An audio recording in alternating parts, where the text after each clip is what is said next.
오늘 우리에게 주신 말씀을 함께 나누도록 하겠습니다. 시편 4편 6절에서 8절까지의 말씀입니다. 시편 4편 6절에서 8절까지의 말씀입니다.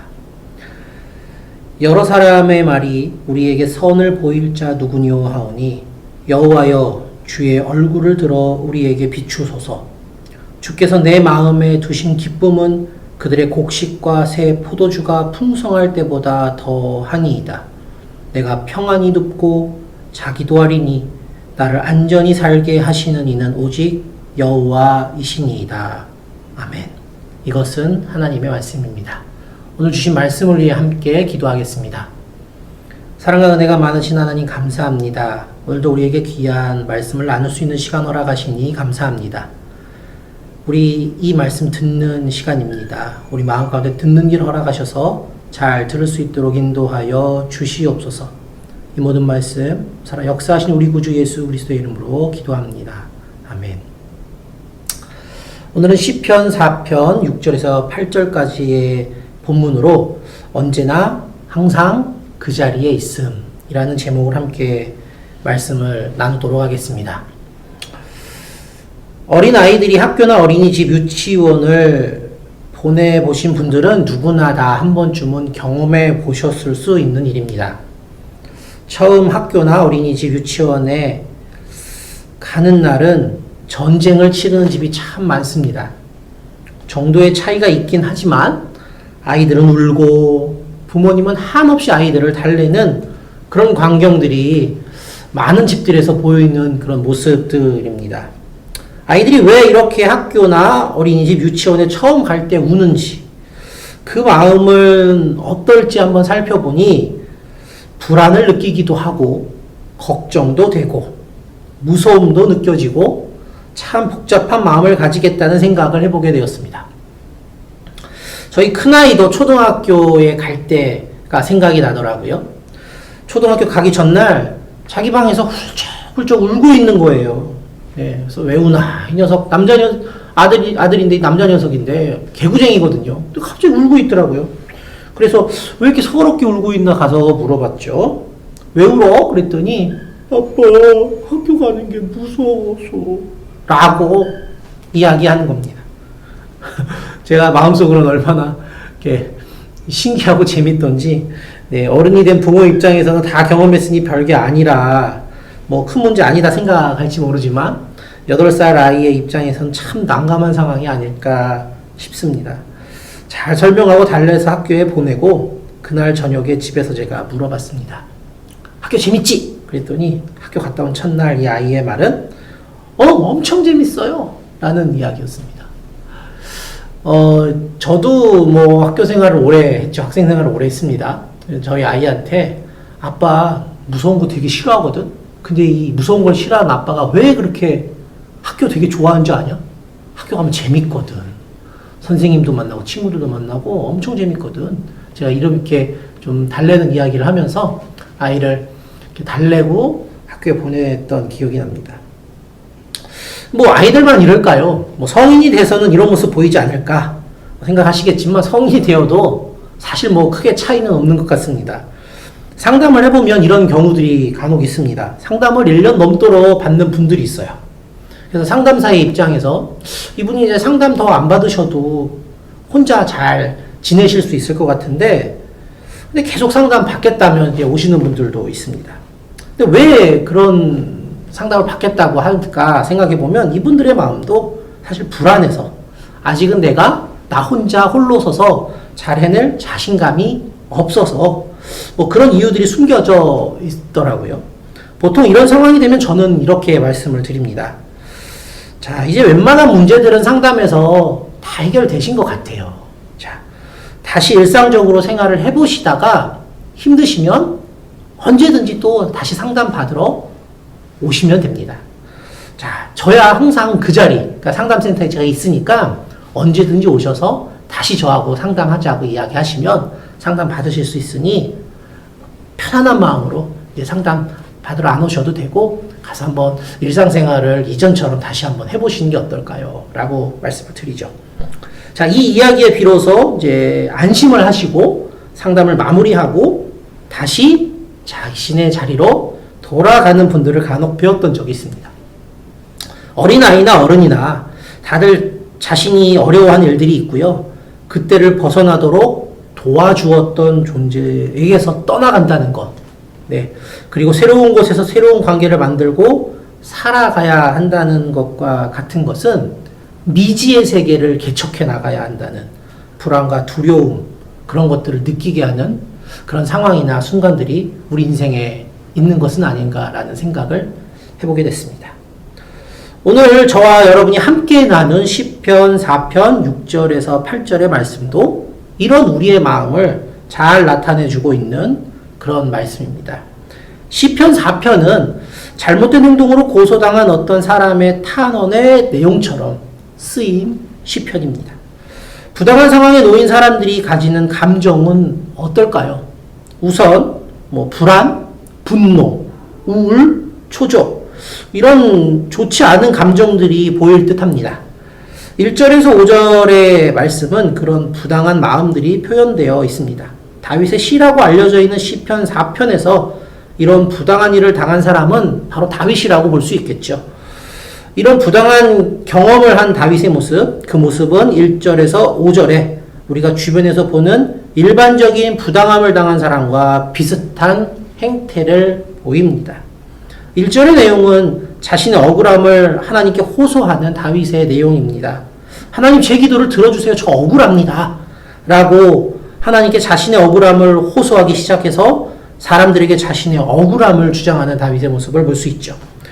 내가 한 일들을 그렇게 뒤집어 마음대로 바꾸어 말하는 당신들이라고 큰 소리로 자신을 비난하는 사람들에게 대응하는 다윗의 모습도 볼 수 있습니다. 1절에서 5절의 내용을 보면 이렇게 자신의 억울함을 하나님과 사람들에게 알리는 다윗의 모습을 볼 수가 있습니다. 이런 모습들은 흔히 우리가 알 수 있는, 그리고 우리도 충분히 사람이니까 이해할 수 있는 그런 모습입니다. 하지만 다윗의 다른 점은 오늘 우리가 나눈 6절에서부터 8절의 말씀에서 확인됩니다. 다윗은 믿음이 있었습니다. 무슨 믿음일까요?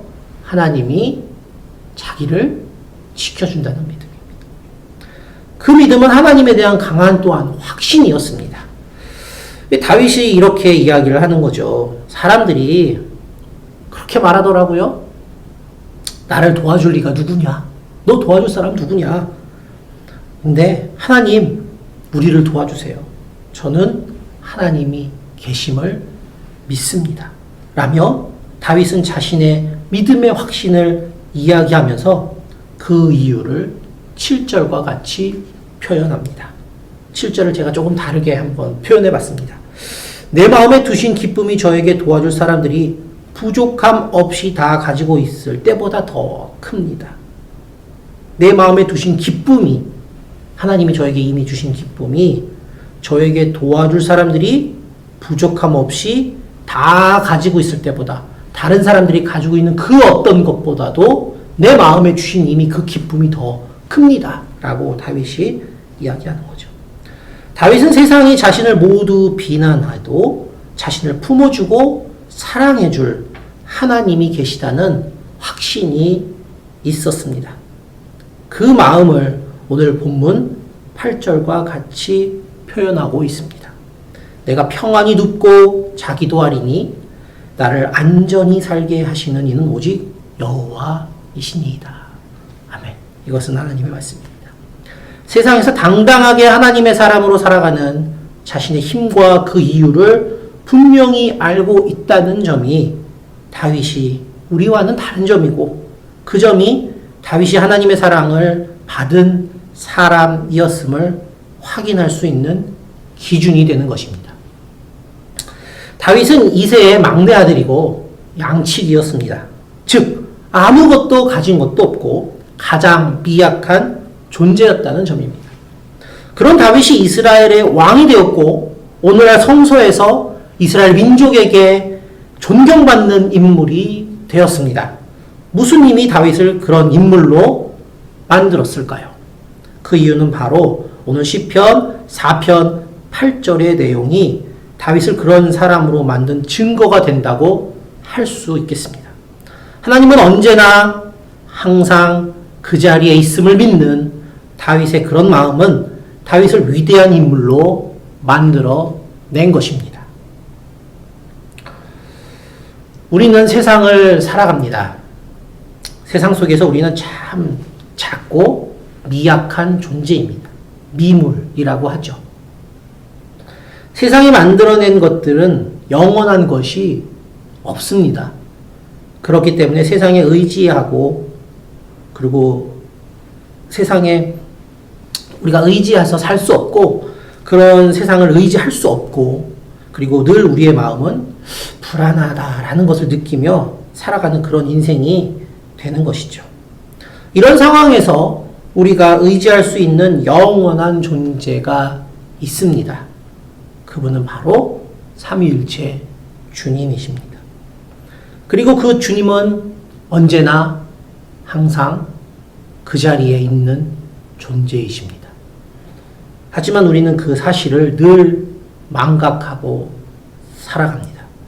그리고 결정적인 순간에 그 사실을 생각해내지 못합니다. 그 이유는 무엇일까요? 우리가 아직은 세상에 우리의 인생의 중심이 좀 더 기울어져 있기 때문은 아닐까요? 세상에서 실망하고 괴로울 때가 너무 많습니다. 하지만 주님은 그런 상황 이미 다 알고 계십니다. 항상 그 자리에서 기다리시는 주님. 우리가 세상에 더 많이 빠져 있을 수밖에 없는 그 상황조차도 다 알고 항상 그 자리에 기다리시는 주님. 우리가 돌이켜 주님을 바라보고 주님이 계신 곳으로 나아가면 되지만 참 우리의 마음이 그렇게 힘들지 못할 때가 많습니다.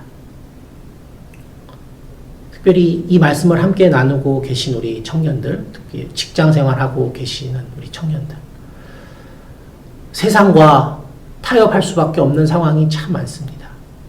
그리고 자책하고 나는 정말 안 되나 봐 라고 하면서 좌절할 때가 많습니다. 하지만 주님은 이미 그런 우리를 다 알고 계신다는 점입니다. 우리가 조금 힘을 내서 다시 주님을 바라보면 됩니다.